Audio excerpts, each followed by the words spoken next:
Katulo sa usa ka adlaw, nagatay og numero sa small town lottery kun STL si Pasing nga taga Shrine Hills, Matina, Davao City sa pamasin nga makadaog sa iyang tayan nga numero. Tulo man mi mo taya 100. Sahay makadaog sahay pildi. Sama ni Pasing, nagataya sab si Lucy og numero sa STL kada adlaw, namasin sab siya nga makadaog. Ginagmay ra hinuon ang iyang tinayan.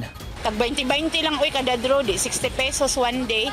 Dunay national ug local draw ang STL. Alas 2 sa hapon, alas 5 sa hapon ug alas 9 sa gabi ang sa national draw. Samtang alas 10 sa buntag, alas 3 sa hapon ug alas 8 sa gabi ang sa local draw. Matud ni Elgin Taming nga usa ka sales representative sa STL, daghan gyud ang nagataya sa iya kada adlaw. Unang higayon nga makatrabaho siya niini. Dugang ni Elgin nga gawa sa iyang inadlaw nga sweldo, mabalatuhan sab siya sa iyang mga tayador kung swertihon nga dunay makadaog. School sir, makatabang po siya sir. Kay kung samo lang po niya kami nga nanarbaho, kanang actually dili man jud ko ingon nga first time po na ako nanarbaho jud ani.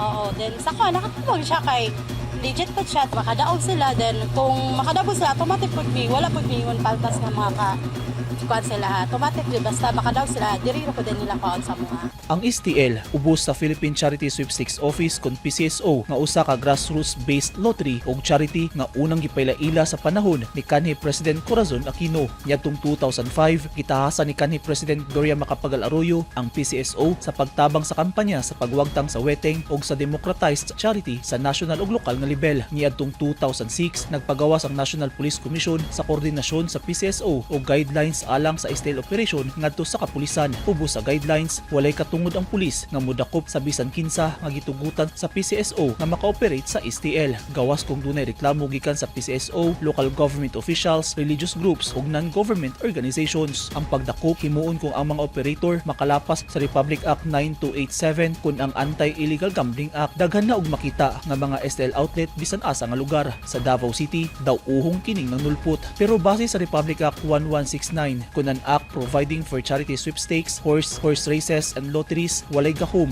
ang LGU nga limitahan o i-regulate ang ihap sa mga STL outlet sa usa ka lugar. Sumala sa Davao City Police, legal ang operasyon sa STL.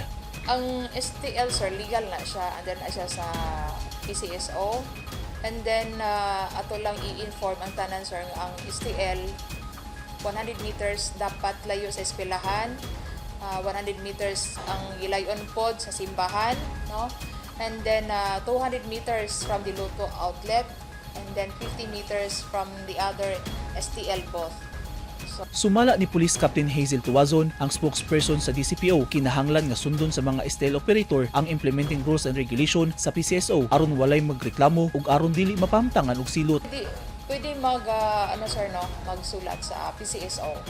Kay naman na sila ang rules sir nga dapat 100 meters ang ilayon sa eskwelahan o sa simbahan. Yes sir, nana sa rules and sa policy sa STL under sa PCSO.